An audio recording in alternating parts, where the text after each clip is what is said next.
أنت متخيل إن الحروب الصليبية كانت دينية بس؟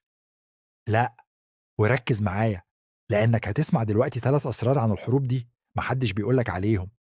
السر الأول، المجزرة اللي اتدفنت تحت التراب. لمّا الصليبيين دخلوا القدس سنة 1099 ما فيش رحمة، دبّحوا حوالي 70,000 بني آدم في يومين بس، مسلمين، يهود، وحتى مسيحيين شرقيين، ما فرقوش. الكنائس اتحولت لسجون، والدم غطّى شوارع المدينة. واحد من القادة قال: "ركبنا الخيل وسط دم الناس." تخيّل المنظر. السر التاني، صلاح الدين، فارس بأخلاق النادرة. لمّا صلاح الدين الأيوبي رجع القدس سنة 1187 الناس كلها استعدت لمجزرة تانية، بس اللي حصل كان صدمة. مفيش قتل، مفيش انتقام. أمن المسيحيين واليهود وسمح للكل يغادر بسلام. الغرب نفسه قال عليه أشرف من قادتنا.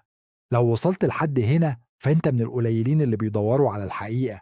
شارك الفيديو دلوقتي وخلي الناس تعرف اللي ما اتكتبش في كتب المدرسة. السر التالت، الدين ولا الطمع. الحقيقة، الحروب الصليبية كانت غطاء لطمع في دهب الشرق، سواحل الشام والبزنس اللي بيعدي من هناك. حتى القسطنطينية، المدينة المسيحية، اتنهبت واتدمرت على ايد الصليبيين سنة 1204. يبقى فين الدين؟ الدين كان شماعة، لكن الهدف الحقيقي كان السيطرة على التجارة والغنائم.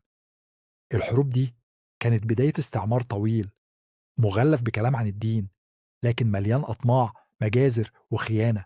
وكل مرة بيغيروا الاسم، لكن نفس المخطط شغال. دي كانت 3 أسرار عن الحروب الصليبية.